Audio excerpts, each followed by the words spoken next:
Kiwawe konyora amasomo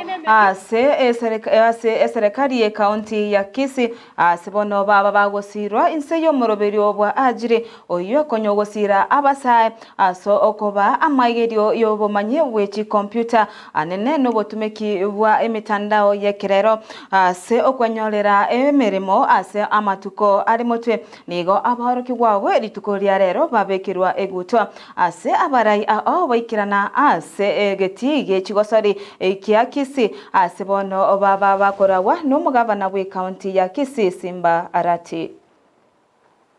Mastercard Ajirya Foundation itamaliza kipindi chake hapa siku za mbeleni.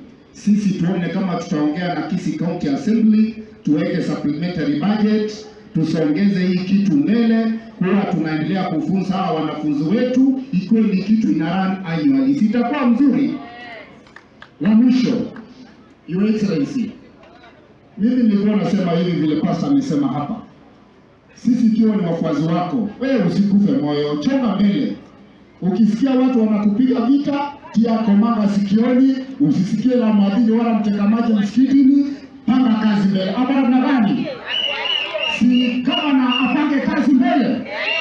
Juzi mimi nilikuwa nazungumza hapa, deputy kama na Mungu akiwa hapa. Nikamwambia wale watu wengine wanakudanganya, si ni kweli? Na Yesu baba ndio ibaki na Mungu.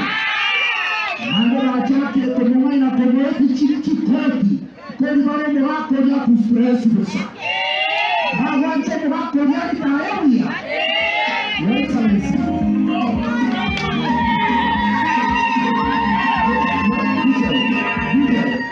Excellency, mimi nataka nikwambie bayana kama mchana wa Shamsi.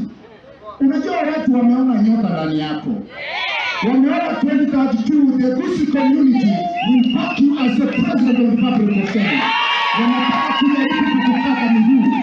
Lakini nataka kusema bayana ya kwamba Waswahili husema msafara wa mamba haukosi mburukenge baharini. Sisi wafuasi wako Excellency, tutasimama na wewe kadri ya uwezo wetu, iwe mvua, iwe mchana, iwe nini, hadi kama nakuwe rais. Nasema wewe mtupata hapa na kanyona na Gusii. Gusii si barati.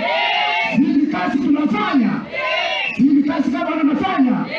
Excellency, wewe chukua bunge kwa sababu